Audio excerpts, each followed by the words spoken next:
pásítọ̀ àlẹ́rù ń bá àwọn èèyàn pé kíní ìgan wọn sáré lọ wo líìsì pé Aare Adedoyin ò sí mbẹ̀ tó bá wà mbẹ̀ kí ni ẹ ṣe. kò sí ní ta fẹ́ ṣe náà. kò sí àtìsí ìlẹsẹ ọgàn bóyá ti next year ò ní kàn. ṣé ká discuss ọ̀rọ̀ yìí. a discuss ẹ̀. ìyẹn ńlá kan ní lórílẹ̀‐èdè ó sì gún ọkọ rẹ̀ pa ọkọ rẹ̀ wà mbẹ̀ lọ́dún 2020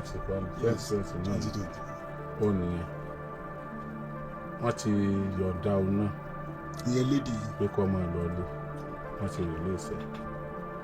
àwọn èèyàn wá ń sọ oríṣiríṣi pé ṣé Mariam yìí tí wọ́n fi ilẹ̀ yìí òun nìkan ló nídìí ìtúsílẹ̀ pẹ̀lú orun tó gbé dé ipò tó dé yẹn. wọ́n fi áńgà ròyìn Mariam pé kó tó pa ọkọ rẹ̀ yẹn ó ti attempt ti wà lọ́pọ̀lọpọ̀ ọgbà ìjà burúkú líle kókókó kó tó dúpọ̀ padà gbẹ̀mí bọ̀bọ́ yẹn tó kú. ọ̀pọ̀lọpọ̀ àwọn èèyàn wà ní ọgbà ẹ̀wọ̀n tó jẹ́ pé cases wọn bíi pé wọ́n ń wa mọ́tò lọ èèyàn já náà wọ́n tẹ bírèkì bóyá bírèkì òun tó gbáyìn tẹ́ni yẹn kú manslaughter wọ́n wà ń bẹ̀. àwọn kẹwàá gan wọn tiẹ̀ tí ì mójútó ọ̀rọ̀ wọn ẹlòmíì tó bá ti rojọ́ báyẹn ti mọ̀ pé wọ́n dáràn sí lọ́rùn. Mariam nìkan kọ́ o the same thing ṣẹlẹ̀ nípínlẹ̀ Ọ̀yọ́ yìí ẹnìkan náà tó náà ó pa ọkọ rẹ̀ yẹn jẹ́ breadwinner family wọ́n tú òun náà lẹ̀ ọmọ èèyàn ńláńlá làwọn èèyàn wọ̀nyí ṣé àwa tí a jẹ́ ọmọ àtàpátá dìde táìsọ ọmọ èèyàn ńlá dáwà pọ̀ lọ́tọ̀ ṣé a ṣe wá orílẹ̀-èdè ṣé àjọ lórílẹ̀-èdè yìí ni no because ètò ìṣẹ̀lẹ̀ ìpínlẹ̀ Ọ̀yọ́ tó pọ̀ ọkọ rẹ̀ ẹ̀ túlẹ̀ ètò tún ṣẹlẹ̀ tí gbogbo Nàìjíríà tún gbọ́ náà rẹ̀ tún túlẹ̀ ẹni tó kú ti ẹ̀ gbé I don't understand. ẹni tó kú ti ẹ̀ gbé ní ìlú Aríremọ́ṣẹ́ amọ̀kàṣìkà ẹni tó kú ti ẹ̀ gbé. Pastor ìlú Aríremọ́ṣẹ́ kí ni kí a ti wí amọ̀kàṣìkà kí ni kí a ti wí pé èmi ó ṣàánú fún ẹni tèmi ó ṣàánú fún. That's a different philosophy entirely. I trust you. Ó ti tán. Different philosophy there. Ó ti tán. It is not the philosophy about justice. It's the philosophy about mercy. And you see, when we talk about philosophy of mercy, it's also based on merit. Pásítọ̀ àlẹ́rù ń bá àwọn èèyàn pé kíní ìgan wọn sáré lọ wo líìsì pé Aare Adedoyin ò sí mbẹ̀ tó bá wà mbẹ̀ kí ni ẹ ṣe. kò sí ní ta fẹ́ ṣe. kò sí ní ta ṣe náà. kò sí àtìsí ìlẹsẹ ọgàn bóyá ti next year ò ní kàn. ṣé ká discuss ọ̀rọ̀ yìí. a discuss ẹ o. Okay, yeah.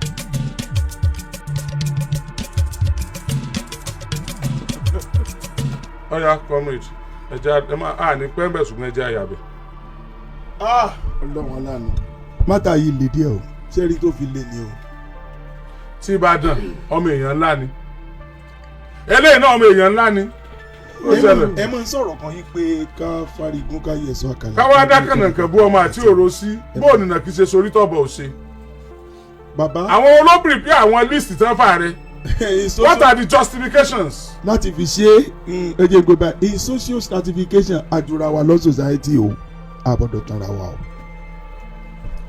Pastor respect tí wọ́n bá fún mi kọ́ ni wọ́n máa fọmọ tó dúró yìí ó yàtọ̀ síra wọn o. the same thing náà dẹ̀ ni nínú òṣèlú àti nínú ayé. àwọn kan wà tó pé tó bá sọ̀rọ̀ pé nǹkan báyìí bẹ́ẹ̀ náà ni ó sọ bẹ́ẹ̀ kò sẹ́ni tí ó yẹ wọn lọ́wọ́ wò they are non-state actors wọ́n wà dáadáa ṣùgbọ́n perspective tí a fi wo ọ̀rọ̀ yìí láti gbé kínní ìjáde ni pé we are looking at egalitarian society where everything will sọ pé àti ilé Eldorado where everything will be equal lè rí nínú ayé lè rí especially in this third bottom billion world náà gbọ́dọ̀ wá bí lè rí bẹ́ẹ̀ ìdí nu tó ṣe pé àwọn tí wọ́n advise Mr. President tí wọ́n lọ ṣe selection wa àwọn tán mọ̀ nípa òfin àwọn tán jẹ́ ọ̀tọ̀kùlú àwọn ọ̀tọ̀kùlú ìlú yẹn àwọn ni wọ́n lọ kóra wọn jọ àwọn ni wọ́n yàn sí position láti lọ wọ àwọn wo la máa fún ní presidential pardon àwọn yẹn náà kọrúkọ wa ẹ jẹ́ dákun in Nigeria àwọn nǹkan kan máa tẹ̀léra wọn number one who knows who àtẹ̀lé owó dẹ̀ tẹ̀lé mi sọ pé fún rẹ̀ ṣùgbọ́n fún àwọn tán lọ sí ò lè sọ owó lé dọ́là we are living in a dollarized society dọ́là lè tẹ̀lé pé ẹjọ́ ẹ̀dàgbẹ́ bá ń yọ ọmọ mi sí ẹjọ́ bá mi ṣe báyìí ni màá ṣe ní area tá a délé ni ó ti di area compromise. I am going to do this for you, you are going to do this for me. Transactional kìíní là ń lò life là ń lò lọ́wọ́ ní Nàìjíríà báyìí. Transactional relationship. Honestly, transactional relationship. ìlà ń lò lọ́wọ́ báyìí máa fún ọ lélẹ̀ if you pay my if you rub my back I rub yours too bá a ṣe ń lónu. ṣùgbọ́n ká wo pé bóun ní ṣé bóyá kí society ṣe rí lélẹ̀ wàláhì kì í ṣe bẹ́ẹ̀ ibi tá a bára wa yìí bí gbàdé Banana Republic yìí. ṣé ìwà àfikún tó wà ń jọba gan-an wọ́n ti ń di ara masses jù. Of course wọ́n ṣe nǹkan míì àwọn kò ní reason to do it. mi mọ̀ bóyá mo wọ́n dẹ̀ ṣe anyhow. mi mọ̀ bóyá mo play chess tí ẹ bá gbé kíní ọpọ́n chess yẹn lọ́wọ́ àwa ni wọ́n gbé kíní ọpọ́n draft yẹn ẹ̀yin wa náà gbélé tán ti ń ta draft wọ́n mọ̀ pé kò sí ní ta ṣe irọ́ dẹ̀ ni tá a bá dìde lẹ́ẹ̀kan náà gbogbo tán ta ayò yẹn ó máa túká ni ṣùgbọ́n bá ṣe ṣe wá nù wọ́n ti rí i pé kò sí nǹkan tá a ṣe. They now look at it from this way. For example, family tán ti pa yẹn ọkọ tí wọ́n pa yìí bó nínú wọn ṣe rí lẹ́nìí lórí situation yẹn. Náà àwọn wà nù ìbànújẹ́ ẹ̀yìn yọ ẹ̀tù ọmọ tí ń sílẹ̀. Mo sọ̀rọ̀ kan ní àná níbi Osinachi tí wọ́n ogun tí máa yẹn tó gún ìyàwó ẹ̀ pa tí ìyàwó kú pẹ̀lú ọmọ bíi méje tí wọ́n mọ́kọ tọ́jú síbẹ̀. Ẹ̀ní rísì tẹ́ fi tú eléyìí sílẹ̀ nípo ti bímọ sódà á lè lọ tọ́jú ọmọ rẹ̀ tó Osinachi ta ni ó tọ́jú ẹ̀ fún. Ọmọ wo ló ń tọ́jú. Kò tí ì yé mi o. So ẹni tí wọ́n jọ bímọ ti kú náà. Ó ti kú. Ẹgbẹ́ kọ́ ọmọ lọ sọ́fánẹ́jọ. That is it o. Àti ẹ̀mọ̀ pé láfíríkà bàbá ọmọ ló lọ́mọ wọn kọ́ ọmọ lọ fún. Ìyẹn ẹ ṣe bẹ́ẹ̀ ọkàn yóò. Ok tí ìyá àti bàbá bá kú lọ́jọ́ yẹn ńkọ́. Kí ló fẹ́. Ṣé wọn ní sáyé wọn. So kò sí nǹkan kan míì ju wípé wọ́n kàn ra pálọ̀ bọ̀lù wọ́n ṣe ní nǹkan tó wù wọ́n pé ní tá a fẹ́ ṣe lélẹ̀ ìjọba dẹ̀gbọ́n kún bẹ̀ tó míì gbogbo ọ̀tá tú sílẹ̀ èmi ò rí wọn bí àwọn tó ṣe kó nítumọ̀ èmi ò rí èmi ò rò bó nítumọ̀ èmi kàn rí i pé a kàn lo opportunity yẹn láti fi dá àwọn kan láre kí àwọn kan bá lè ráyé gbé at the expense of àwọn kan exactly nǹkan tó ṣe nù mi ò bú president o torí pé president ò mọ àwọn tán mú wá àwọn kan ni wọ́n serve as an adviser tí wọ́n lọ kọrúkọ àwọn tí wọ́n tú sílẹ̀ wá bàbá ó dẹ̀ bu wọ́ọ̀lù kó lè mọ́ gbogbo wọn tó wà ń bẹ̀ kò sí bó ṣe fẹ́ mọ̀ wọn ADC African Democratic Congress náà sọ̀rọ̀ lánàá pé nínú àwọn tó sún sílẹ̀ wọ́n ní drug barons ó wà nínú wọn ìlànà fi sọ̀rọ̀ pé drug trafficker drug baron láfi jọ ń yí nomenclature ń bí lánàá bọ́n nǹkan tí mo mọ̀ ní pé wọ́n náà drug baron sí pọ̀ bóyá àwọn release wọ́n tẹ̀ ló wà lórí exandu Bayo Nanuga wọ́n náà dẹ̀ kọ àwọn ẹ̀sẹ̀ tí wọ́n ṣẹ̀ síbẹ̀ èmi ò lérò yìí pé nínú àwọn tó tú sílẹ̀ àwọn kan lè ẹ̀ka sí because ara àwọn kan ti pé wọ́n ti ẹ̀dára àtọ̀ ṣùgbọ́n torí pé wọ́n àmọ̀yàn náà ṣe wà lẹ́wọ̀n títí di sí until tábà tó ṣe kó ṣe ṣe o. ṣe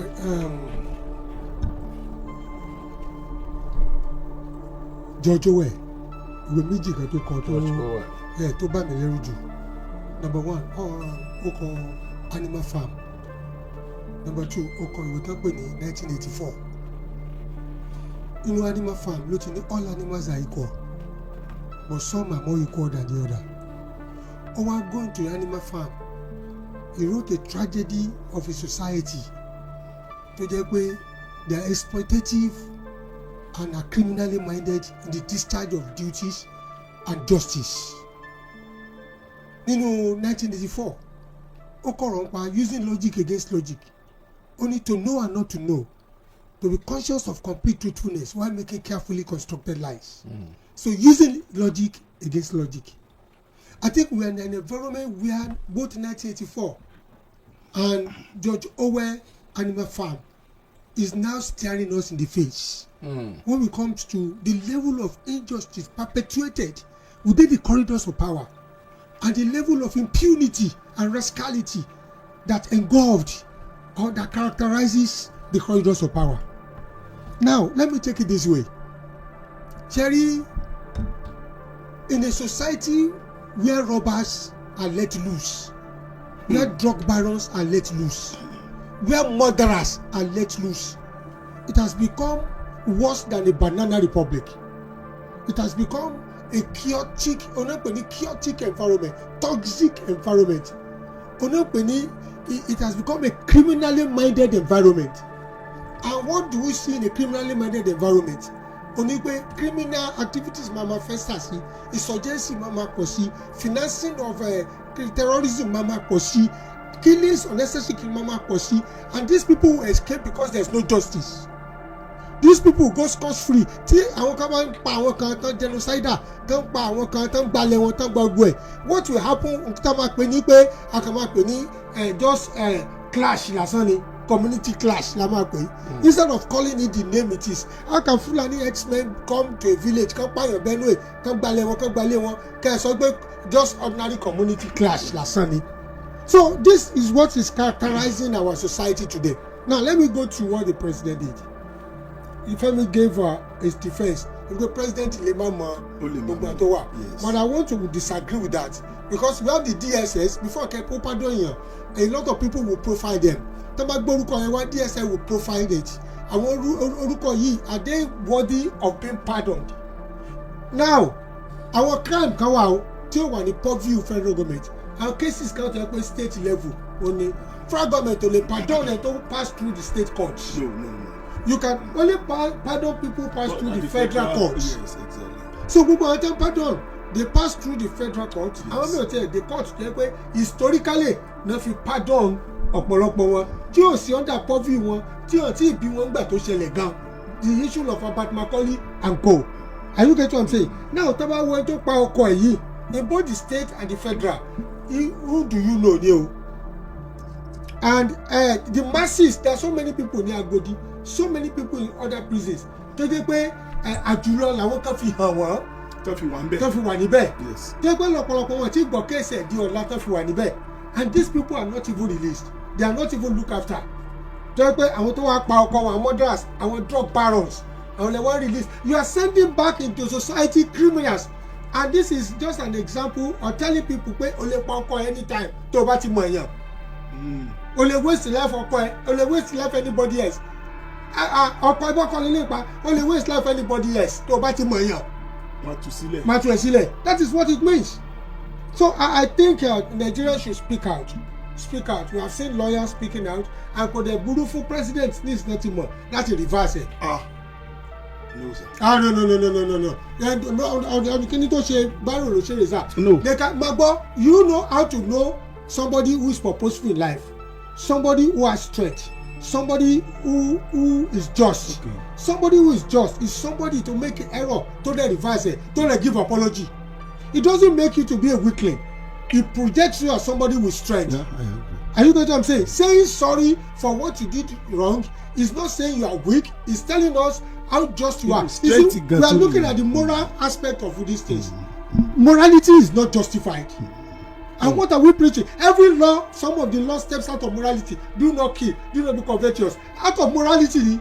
So where is the moral justification for releasing somebody who killed her husband? Moral justification that fẹ́ni tí ó dé gbé drug baron cocaine ló gbé tó fi débẹ̀. Kí lè message wo lè pass sí àwọn aráàlú? What message are you passing to us? Ibi tẹ́mi ti sọ pé mi ìfẹ́ agree níbi kan tẹ́ sọ ni pé DSS wọ́n ti lọ profile àwọn pípọ̀ yẹn wọ́n ti wo ẹ̀ṣẹ̀ tánṣẹ́ o pé ẹ̀ṣẹ̀ tánṣẹ́ lélẹ̀ o wọ́n wá gbé wá ẹ mọ̀ gbàgbé pé committee yẹn ni wọ́n gbélé lọ́wọ́ o committee lè dábàrú ẹ̀. Committee headed by Rasif Fagbemi. ó lè dábàá ẹ̀ Minister of Justice ó lè dábàrú ẹ̀. ọ̀nà rẹ̀ máa fún gọ́ọ̀mẹ̀ntì ní àdúrà. ó ní the last minute wọ́n máa that is it. The buck stops on the table of the president. No. Listen to me Femi. Tẹ́bá ń sọ ní Ọ̀yọ́ state lónìí wípé Minister of Justice Minister of Education ọ̀dà gbòòdà ìjọba Ṣèyí Mákindé lẹ̀ ẹ́ bà wí. The buck stops tẹ́tà lẹ̀ ń dárúkọ. Ṣèyí Mákindé listen Femi Ṣèyí Mákindé òun ló wà ní in charge schools tó yẹ kó fún wọn ní advice ẹja ṣe bí nígbà tó ń ṣe budget ministry kọ̀ọ̀kan do they budget to renovate these schools? Do they key into the agenda of government himself? You see, institutions under the government, what makes a government are the agency and the institution, a conglomerate of the agencies and the institutions that is within the confines of that government and don't make a government. Are you getting? But the buck stops on the table of the governor. Yes, Mariam Soda is among those pardoned by President Bola Ahmed Tinubu. She was convicted of killing her husband, Bilaminu Bello, and sentenced to death. In 2020 after spending 6 years and 8 months at the Suleja Medium Security Custodial Center. She received a full presidential pardon on October 9, 2025 as part of a broader clemency exercise for 175 convicts and former convicts. The pardon was recommended by the Presidential Advisory Committee on the Prerogative of Mercy, chaired by Attorney General of the Federation Lateef Fagbemi, and was based on several factors, includes good conduct, such as good behaviours during her time in prison. Remorse are demonstrated remorse for the crime. Family plea her family's request for her release, citing the best interest of her 2 children. Rehabilitation, her commitment to being a model prisoner and embracing a new lifestyle. This decision has sparked mixed reactions, with some questioning the rationale behind freeing a convicted murderer while others remain on death row for similar offences. Bàbá ẹ̀dẹ́kun sà l'Abuja níjọ́ òní Fúlàní kan da ẹran lọ sínú ilé ẹnìkan ó wá fẹ́ yìnbọn pẹ̀lú ẹni ẹ̀ wá gba kíní ẹ̀ lọ́wọ́ ẹ̀ wá pa Fúlàní ẹ̀ bọ́bọ́ yẹn ń bẹ lẹ́wọ̀n sí kí ló tún wọ́n tú sílẹ̀. self defence ni ẹ. wọ́n ti mú lọ sẹ́wọ̀n lórí ọ̀rọ̀ yẹn. kọ́mífẹ́ Bàlọ́lá wọ́n ti mú lọ. ṣé kájọ ṣeré làgòdì kẹ́ ẹ bá èèyàn márùn sọ̀rọ̀ kéèyàn márùn yẹn sì represent èèyàn 50-50 náà tó wà làgòdì kẹ́ ẹ lè mọ̀ wípé àwọn tí wọ́n deserve pardon yìí tó yẹ pé táyé bá gbọ́ pé wọ́n tú wọn lẹ̀ inú wọn ó dùn wọ́n pọ̀ lẹ́wọ̀n káàkiri yàtọ̀ sáwọn tó ń fi lẹ̀ now kí ló ṣeé ṣe ẹ jẹ́ ká wò bọ́n ṣe fi Mariam sílẹ̀ ṣe mọ̀ pé téèyàn bá dáràn tí wọ́n bá tì mọ́lé kì í ṣètòrí òun nìkan náà fi tì mọ́lé ní táìmù yẹn torí irú ẹni tí yóò bá fẹ́ dárú ọ̀ràn bẹ́ẹ̀ kìnìyàn lè kó má bàa ṣẹlẹ̀. send the signal sí wọn. so bí Mariam ṣe jáde tí Ìbàdàn náà jò ní òun náà jáde Mariam náà nìsín ó jáde àwọn méjèèjì ọkọ wọn náà pa wọ́n ti fà wọ́n lẹ̀ àwọn òbí àwọn yẹn ń sìn wọ́n ti pàdánù tiwọn kò sí tí n tó dájú ni pé lọ́jọ́ tán fi Mariam lẹ̀ jubilation ni ó máa ṣẹlẹ̀ nílé àwọn Mariam ni wọ́n máa dùn nítorí ṣẹlẹ̀ ni pé nílé àwọn ti bí ìbànújẹ́ ni wọ́n wà lọ́kàn wọn ètò tí wọ́n dájú ni pé Mariam ò lè lóṣù kan Nàìjíríà gbogbo ṣẹ́ ò ti parí Mariam ò ti lọ torí tọ̀yọ́ state náà nígbà náà òun náà lọ ní now kí ẹ̀kọ́ wo ní kọ́ wa kí ló ṣeé ṣe kó tẹ̀yìn ẹ̀ yọ láwùjọ kí sì lọ̀rọ̀ tẹ́ ẹ bá àwọn ọkùnrin sọ.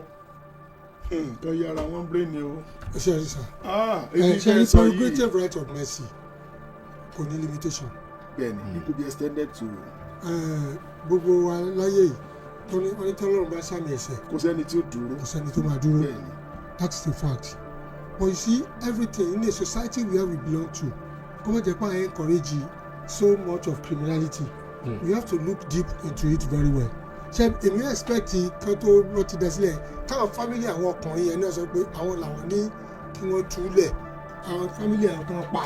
ṣe ìyẹn ní fọwọ́ wọ́n ní. ṣe pé family tiwọn ìyẹn yẹn àwọn family àwọn tó ń pa iná wa sọ pé àwọn làwọn ní kan túlẹ̀ for the sake of. gbà tí wọ́n ń ka ẹ fẹ́ gbọ́ bẹ̀ yẹn gbà tẹ́mi náà ń ka mo fẹ́ rí bẹ̀ yẹn pé family yẹn ti padà jọ sọ̀rọ̀ wọ́n kú jọ lọ́mọ náà ni láìpẹ́ torí ọmọ ni a jẹ́ pé family ti gbọ́dọ̀ wọ́n ti padà jọ sọ̀rọ̀ kò síbẹ̀ ilẹ̀ Haúsá ni wọ́n ti gbà pé àmúrò Ọlọ́run ni sọ̀rọ̀ Allah ni pé làwọn fi jọ but kò sí kíláàsì yẹn bẹ́ẹ̀ kò sí family ọkọ ń bẹ̀ láti pé wọ́n tẹ ojú wọn mọ́lẹ̀. àwọn cases mi káwọn tó wà involved kí wọ́n jẹ́ wọ́n sọ pé ìwà àṣejọmọ́ state prosecution gan àwọn àkápọ̀ nǹkan táwọn yẹn bá sọ pé look let's nullify this thing àṣejọmọ́ wọ́n dẹ̀ máa gbé jáde pé àwọn báyìí náírà wọn ò ṣẹjọmọ́ káwọn wọn ò ṣe báyìí mọ́ kálẹ̀ káwọn kan ṣẹ̀tù ni o wọ́n wù wíjọ àti kúkú ní ijọ́ tó wà bíi akúkú ti rí pé ẹnìkan wà ní àwọn tó gbọ́ agbófinró tó ṣe ṣàkárá mọ́ bàbá kan ní challenge tí bàbá yẹn kú sẹ́nu steering abẹ́ ti gbàgbé ni story kan báyìí jẹ́ pé ara àwọn agbófinró tó uniform ni tó bá bàbá yẹn mú báyìí tó bọ̀ tí àwọn ẹni hospital làwọn ti ń bọ̀ nǹkan kan ìgbà tí wọ́n lè bàbá yẹn kú ìgbà tí wọ́n wá family méjèèjì wá mo mọ̀ pé mo wà níjọ́ yẹn tí family méjèèjì wá tí wọ́n dẹ̀ sọ pé okay àwọn ò bá wí but ọmọ yẹn gbọ́dọ̀ jìyà at the end of the day wọ́n bẹ̀bẹ̀ àwọn náà ra pósí náà ra nǹkan náà ṣe gbogbo ẹyẹ kẹyìn kíní ẹyẹ kẹyìn tá ṣe gbogbo ẹ̀ àwọn fámìlì méjèèjì inú wọn dẹ̀ wọ́n sì parí ẹ̀ àìmọye irú ẹ̀ tá ti settle bí. because ó ní consent àwọn ẹbí àwọn téèyàn wọn ló ní consent victim nínú. very soon they will release Abdulrahman who killed his girlfriend in Ilorin too. okay but ẹ má gbàgbé kíní kan we are in a society ṣẹ́gbọ́ where influence and affluence determines outcome of anything. ẹni tó bá ti léèyàn ní òkè tàbí tó léèyàn lókè wà ní opportunity láti escape a lot of justice wà ní opportunity láti exploit justice the system. so to once favour. bẹ́ẹ̀ni then tí bá ní di favour ẹ tí mo yẹ pé olóòkọ nìbàdàn fẹ́mi tí mo dẹ̀ fẹ́ jẹ nǹkan tí mo dẹ̀ pé olóòkọ. you have to dance to my tune. tí bá tú ọmọ ẹ lẹ tí mo yẹ pé wọn náà lè join mi. ṣé o understand mo lè tú ọmọ ẹ lẹ mo lè tú lẹ o. kí ni mò ń sọ lẹ́ẹ̀kan yí pé ọ̀rọ̀ tí mò ń sọ nù pé kí ni ká ti wí pé ṣùgbọ́n ẹni ká má lò. so wọ́n ní family ọkọ gan ti release a statement. okay. wọ́n ní family ọkọ ti release a statement tí wọ́n fi ń banújẹ́ lórí ọ̀rọ̀ yìí. wọ́n ti rán mi sí newsroom máa béèrè ẹja kùn bẹ́ẹ̀ ó tó gẹ́. gómìnà Ṣèyí Mákindé His Excellency Engineer Olúṣèyí Mákindé wọ́n ní ẹni máa lọ kó máa lọ ẹni máa lọ kó máa lọ o ẹgbẹ́ yìí ò lè dáwóró. wọ́n ní bí wọ́n ṣe ń jápa lọ́tún tí wọ́n ń jápa lọ́sì kò túrun kankan lára ẹgbẹ́ òṣèlú PDP. Reps PDP caucus raise alarm over plots to truncate national convention. àwọn tó tún wá jẹ́ PDP tán wà ní rep wọ́n ní ẹgbàá wọn o convention wọn fẹ́ wáyé o wọ́n fẹ́ bàjẹ́ o wọ́n ní they seek National Judicial Commission's intervention wọ́n ní kí National Judicial Commission kán dákun kán wọlé kán bá dá sí i Ṣèyí Mákindé sì sọ pé ẹni tí ọ̀lọ́ kọ́ lọ àwọn ní ẹ mọ̀ lẹ́lọ náà ní dandan ẹ lè pe torí pẹ́ lọ kẹ̀sì bẹ́gbẹ́ àwọn jẹ́ PDP ó dúró kàǹpé PDP power to the people PDP we dey kàǹpé. ọ́fíìsì pásítọ̀ tó jókòó lẹ́gbẹ̀ẹ́ mi. pásítọ̀ èwo. pásítọ̀ ẹ̀yìn ni.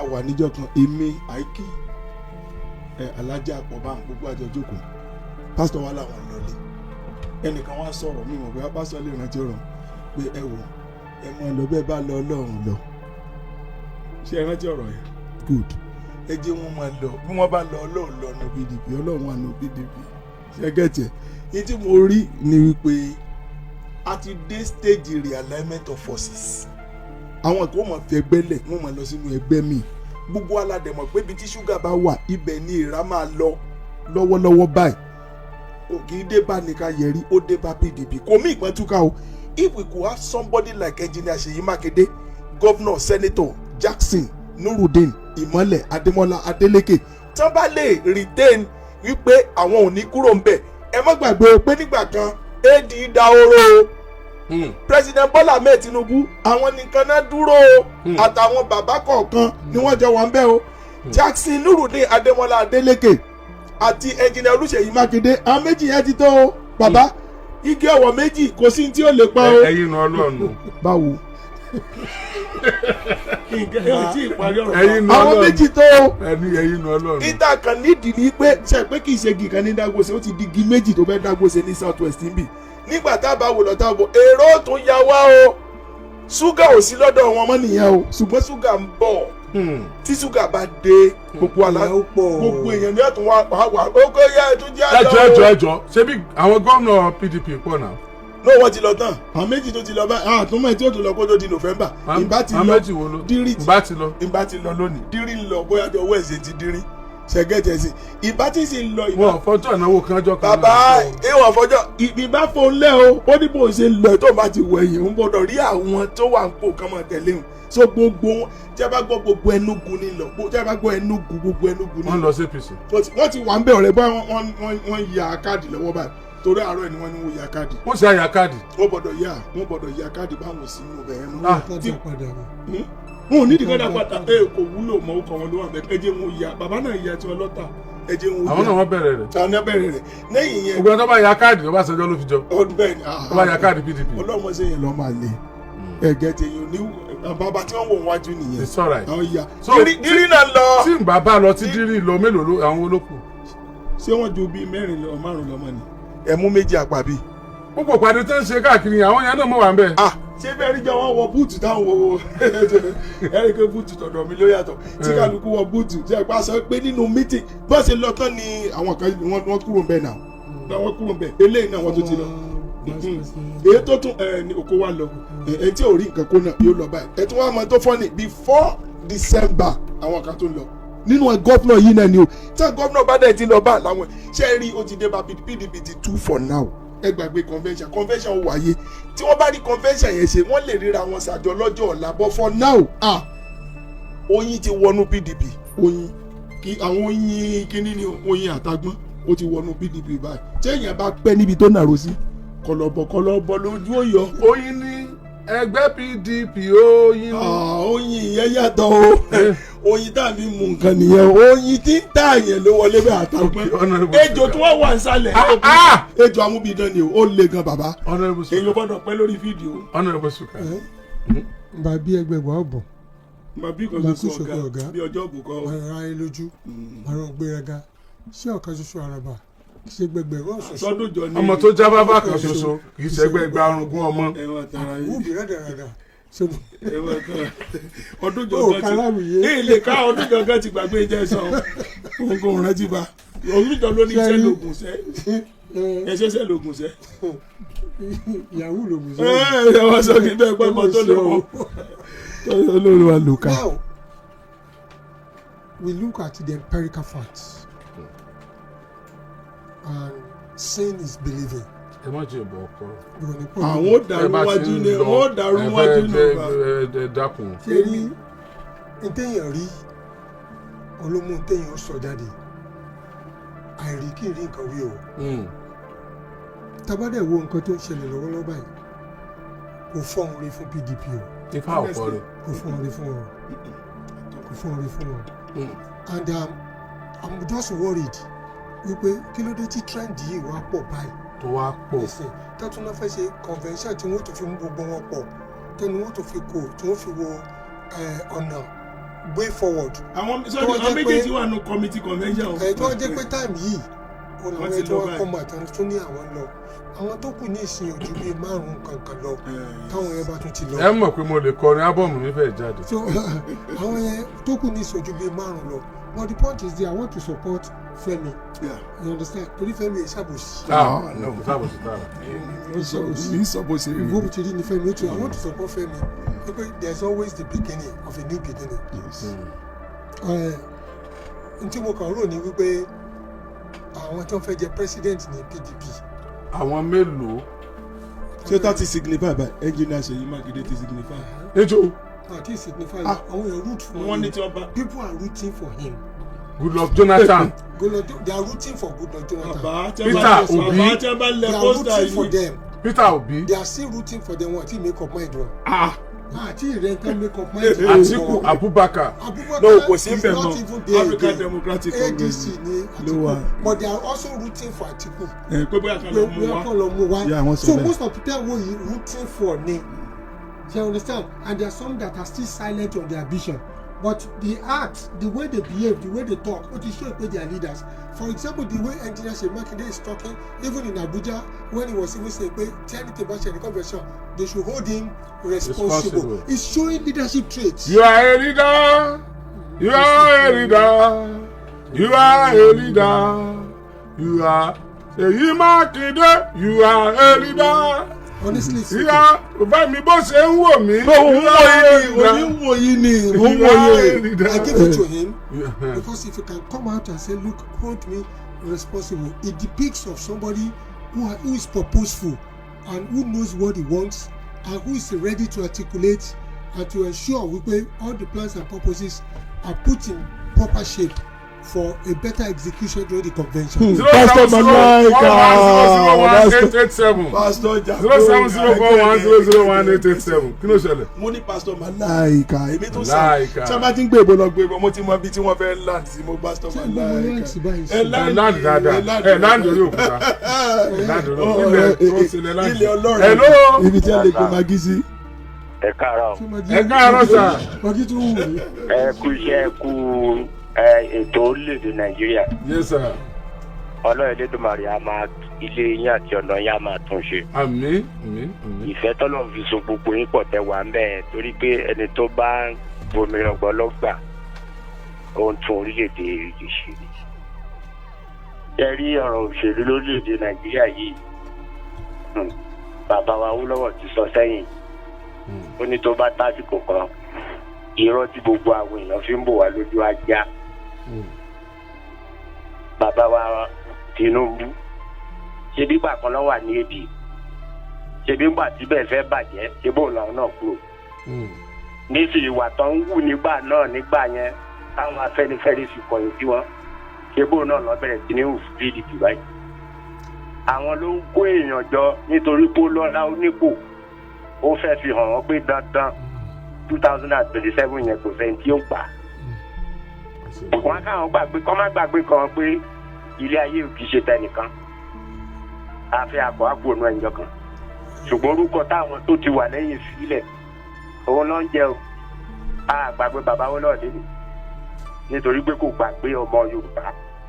Ṣùgbọ́n táwọn bá ń ṣe bọ́njẹ́ ní wá lára yìí ìnira tó kù sọ́wọ́ wọn àtọ́lọ́run. Tinubu ní ilé ẹ̀kọ́ ònú PDP.